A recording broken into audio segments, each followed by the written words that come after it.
و اینکه به هر حال شهر انشان حداقل تا زمانی که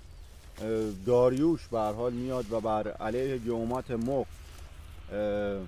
اقدام میکنه و اون رو میگیره، کسی که به هر حال به گفته خود داریوش شاهی رو از خاندان آنها رو بوده بود.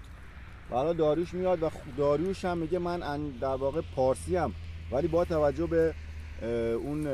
نسبنامه‌ای که داره خودش رو وصل میکنه به خاندان کوروش و در بالا پدر چیشبش رو هخامنش میدونه و 2 شاخه رو در واقع طراحی میکنه، خب بدینسان باید داریوش رو هم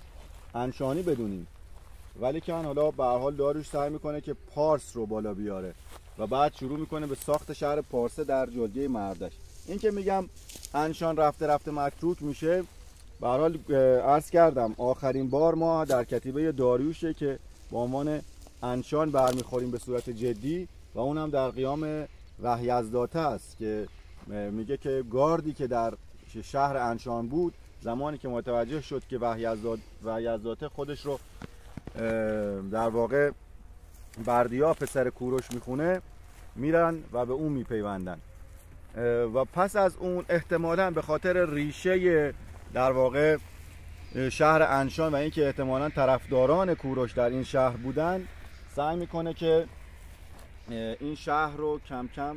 از اعتبار خودش ساقط کنه و واقعا میبینیم که دیگه هیچ نامی از شهر انشان برده نمیشه. اما این شهر اینقدر بزرگ بوده و چیزی حدود حداقل میتونیم بگیم 2000 سال شهریت داشته که بسیاری از شاهان ایلامی در واقع اون رو به عنوان شهر بزرگ ایلام میدونستن. این آثاری رو که در خودش جای داده که هنوز شاید 1% اون هم به درستی کاوش نشده، چون محوطه 120 هکتاره، قطعاً با کاوش هایی که در اون در آینده انجام خواهد شد حرف زیادی برای گفتن خواهد داشت.